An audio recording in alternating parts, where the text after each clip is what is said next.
अफगानिस्तान अपनी ज़मीन दहशतगर्दी के लिए इस्तेमाल न होने दें। अफगान हुकूमत से दरख्वास्त है खित्ते की तरक्की के लिए मिलकर काम किया जाए। अफगान हुकूमत से कहा है किसी मुल्क की ज़मीन दहशतगर्दी के लिए इस्तेमाल नहीं होनी चाहिए। नायब वज़ीर आज़म इसहाक डार की काबुल में न्यूज़ कॉन्फ्रेंस। कहा अफगानिस्तान से मुज़ाकरात में 4 उसूली फैसले हुए। अफगान महाजरीन को इज़्ज़त व एहतराम के साथ वापस भेजा जाएगा। अफगान महाजरीन को अपना सामान साथ लाने की इजाज़त होगी। अफगान महाजरीन अपनी जायदादें बेच सकते हैं। ट्रैक एंड ट्रेस सिस्टम से ट्रांजिट ट्रेड में तेज़ी आएगी। इसहाक डार की अबूरी अफगान वज़ीर आज़म मुल्ला मोहम्मद हसन अखवंद से मुलाकात। सिक्योरिटी, तिजारत, ट्रांजिट ट्रेड और बाहमी दिलचस्पी की उमूर पर तफसीली तबादले ख्याल। पाक अफगान क़यादत ने मुलाकातों में मुश्तरका अमन व तरक्की के आज़म का इजहार किया। अफगान वज़ीर ख़ारजा मौलवी अमीर खान मुत्तकी से अहम इशूज़ पर मुज़ाकरात हुए। तर्जुमान दफ्तर ख़ारजा के मुताबिक इसहाक डार ने सिक्योरिटी और बॉर्डर मैनेजमेंट के मसाइल हल करने पर जोर दिया। दोनों वज़ीर ख़ारजा ने बाहमी मफाद पर मबनी ताल्लुकात के फ़रोग़ पर इत्तिफ़ाक़ किया। इसहाक डार एक रोज़ा दौरे अफ़गानिस्तान के बाद वतन वापस आ गए।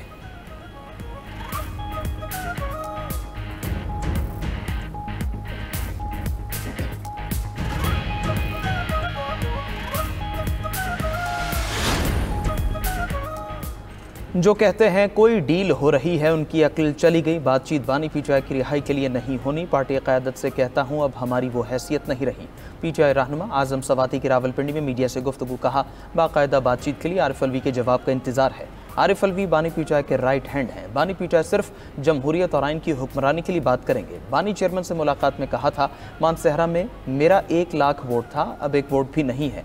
रावलपिंडी में मीडिया से गुफ्तगू में जरताज गुल बोली बानी पीटीआई कभी डील नहीं करेंगे। पीटीआई को फिक्स करने की कोशिश की जा रही है, लेकिन बानी पीटीआई का नजरिया कभी नहीं खत्म होगा।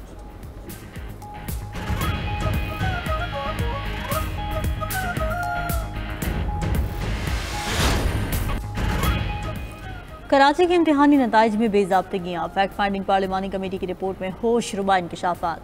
92 न्यूज़ का प्रोग्राम खबर क्या है अहम मामला अब आपके सामने ले आया। बलोचिस्तान में कैस्को के 724 अरब 82 करोड़ के वाजिबात हैं। बकाया जात की अदम अदायगी की सज़ा सारिफीन को लोड शेडिंग की सूरत में मिलेगी।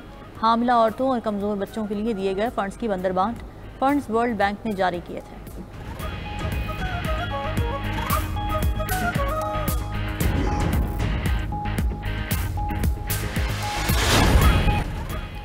रूसी सदर ने ईस्टर पर यूक्रेन में 30 घंटे की जंगबंदी का ऐलान कर दिया।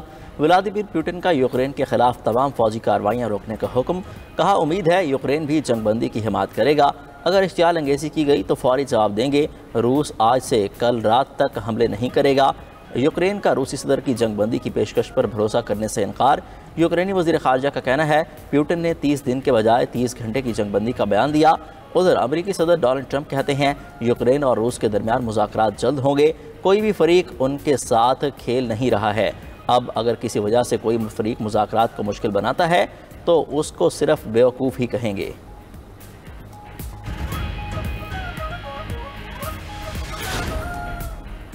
ईरान और अमेरिका के अतालवी शहर रोम में जौहरी प्रोग्राम पर मुज़ाकरात। फरीकैन का मुज़ाकरात के लिए अगले हफ्ते तीसरी बैठक पर इत्तफाक। ईरान अमेरिका के दरमियान बिलवास्ता बातचीत ओमानी सिफारत खाने में हुई। ईरानी वफ़द की क़यादत वज़ीर ख़ारजा अब्बास अराग़ची और अमरीकी वफ़द की क़यादत खुसूसी एलची स्टीव विटकॉफ ने की। दोनों वफ़ूद अलग कमरों में बैठे और ओमानी वज़ीर ख़ारजा के ज़रिए बातचीत की। ईरानी वज़ीर ख़ारजा अब्बास अराग़ची का कहना है इसराइल मशरिक़ वुस्ता में अदम इस्तेहकाम का जिम्मेदार है। इसराइल एटमी हथियारों से पाक मशरिक़ वुस्ता की राह में रुकावट है। अमरीका को गैर हकीकी मुतालबात से गुरेज करना होगा।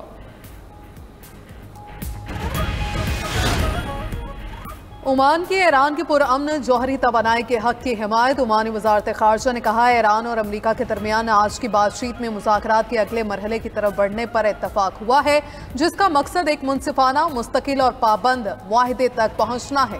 यह मुआहिदा इस बात को यकीनी बनाएगा कि ईरान जौहरी हथियारों से पाक रहे, इस पर पाबंदियों का मुकम्मल खात्मा हो। ईरान पुरअमन मकासद के लिए जौहरी तवानाई तैयार करने का हक महफूज रखता है। अरब मीडिया के मुताबिक ईरान अमरीका मुज़ाकरात के बाद ओमान के सुल्तान आज मॉस्को का दौरा करेंगे। सुल्तान हिसम बिन तारिक और रूसी सदर पुतिन की मुलाकात इलाकाई और आलमी ताउन पर मरकूज होगी। इसराइल हमला करके ईरान की जौहरी सलाहियत ख़त्म करना चाहता है। बरतानवी मीडिया का दावा। इसराइली हुकाम के हवाले से कहा इसराइल ने ईरान की जौहरी तंसीबात पर महदूद हमले को मुस्तरद नहीं किया। ईरान पर महदूद हमले में इसराइल को अमरीकी हिमायत की ज़रूरत नहीं होगी। ट्रंप ने वाज़ेह किया था अमेरिका फौरी तौर पर इसराइल की मदद के लिए नहीं आएगा। ईरान के साथ अमेरिकी मुज़ाकरात का हतमी मकसद उसके जौहरी प्रोग्राम को ख़त्म करना है।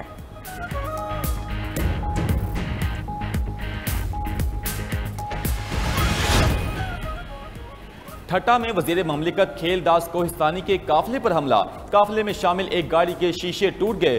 तर्जुमान मुस्लिम लीग नून सिंध का कहना है कि हमले में वजीर ममलिकत खेलदास महफूज रहे। वजीर आजम शहबाज शरीफ ने सिंध हुकूमत को तहकीकात की हिदायत कर दी। कहा, खेलदास पर हमला अफसोसनाक और नाकाबिल कबूल है।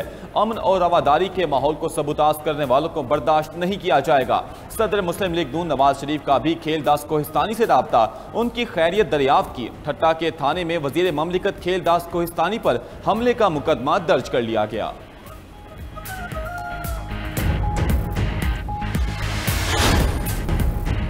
ऑस्ट्रेलिया में खतरनाक लहरों ने 2 रोज में 5 अफराद की जान ले ली। 2 लापता हो गए। न्यू साउथ वेल्स में एक शख्स की लाश पानी से मिली। जुमे को अलग अलग वाकयात में 58 साला माहीगीर समेत 3 अफराद हलाक हुए। विक्टोरिया में एक खातून डूबकर हलाक, एक मर्द लापता हो गया।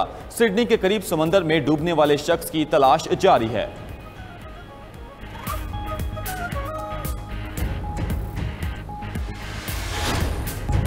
अल-किसाम ब्रिगेड के गजा में इस्राएली फौज पर हमले, एक फौजी हलाक, 5 जख्मी। अल-किसाम ब्रिगेड के मुताबिक इस्राएली फौज के टैंक और बुलडोजर्स को धमाके से तबाह कर दिया।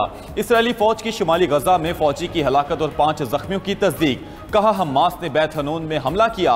3 फौजियों की हालत तशवीशनाक है। उधर गजा में इसराइल की खून रेजी जारी, मजीद 94 फलस्तीनी शहीद। खान यूनस में एक घर पर फजाई हमले में 10 फलस्तीनी जाँ भाग। गजा में शहदा की तादाद 51,065 हो गई, जबकि 1,16,505 जख्मी। अक़वाम मुत्तहिदा के मुताबिक गजा में लाखों अफराद भूख के शदीद खतरे से 2 चार हैं। दूसरी तरफ 1,38,000 इसराइलियों ने गजा जंगबंदी की पटिशन पर दस्तखत कर दिए। अरब मीडिया के मुताबिक पटिशन पर 1,27,255 आम शहरियों और 11,179 फौजियों ने दस्तखत किए। कई अहम साबिक फौजी रहनुमाओं ने भी पटिशन पर दस्तखत किए हैं।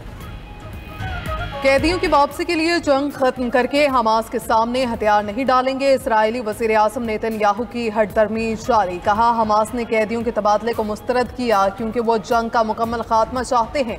हमास के मुतालबे को तस्लीम करने का मतलब इसराइल की कामयाबियों का खात्मा होगा। गजा की तामीर नो की रकम हमास के हाथ लग गई तो ये उससे हथियार खरीदेगी। जंग खत्म कर दी तो हमास अपनी अस्करी सलाहियतों को बहाल कर लेगा। मजीद कहा, ईरान को जौहरी हथियारों के असूल से रोकने के लिए पुरअज़्म है। ईरान की एटमी तनसीबात को तबाह न करने पर तनकीद करने वाले मुनाफिकत का मुजाहरा कर रहे हैं। सहूनी वज़ीर आज़म के खिलाफ अपने ही मुल्क में एहतजाज। तेल अवीव में नेतन्याहू के खिलाफ लाखों शहरी सड़कों पर निकल आए। मुजाहिरीन की इसराइली वज़ीर आज़म के खिलाफ शदीद नारेबाजी। गजा जंगबंदी करने का मुतालबा। अमेरिका के यमन के मुख्तलिफ मकामात पर 29 फ़ज़ाई हमलों में 3 अफराद जाँ बहक, 4 जख्मी हो गए। हौसियों का कहना है अमेरिका ने दारुल हुकूमत सना, अमरान, मारब और हदीदा को निशाना बनाया। गुज़िश्ता रोज़ यमन के रास ईसा बंदरगाह पर अमेरिकी हमले में 80 अफराद शहीद और 150 से ज़ायद जख्मी हुए थे। दूसरी जानिब अमेरिकी हमले में यमनी हौसियों को हौसला न तोड़ सके। हौसियों ने सना पर अमेरिकी ड्रोन मार गिराने का दावा कर दिया।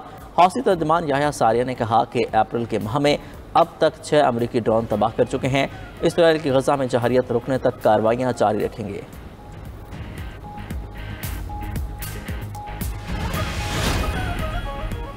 अमेरिका में सदर ट्रंप की पॉलिसियों के खिलाफ मुख्तलिफ शहरों में एहतजाजी मुजाहिरे शुरू हो गए। वाशिंगटन और दीगर शहरों में ट्रंप के खिलाफ शदीद एहतजाज। न्यूयॉर्क में डेमोक्रेट्स ने सबसे बड़ी रैली निकाली। मुजाहिरीन का कहना है कि डोनाल्ड ट्रंप इंतजामिया के गैर जमहूरी, गैर कानूनी इकदाम से मुल्क की मईशत को तबाह कर दिया। ट्रंप मुखालिफ मुजाहिरों की कॉल 50-51 मूवमेंट ने दी। मकसद 50 अमरीकी रियासतों में 50 मुजाहिरों की एक तहरीक है।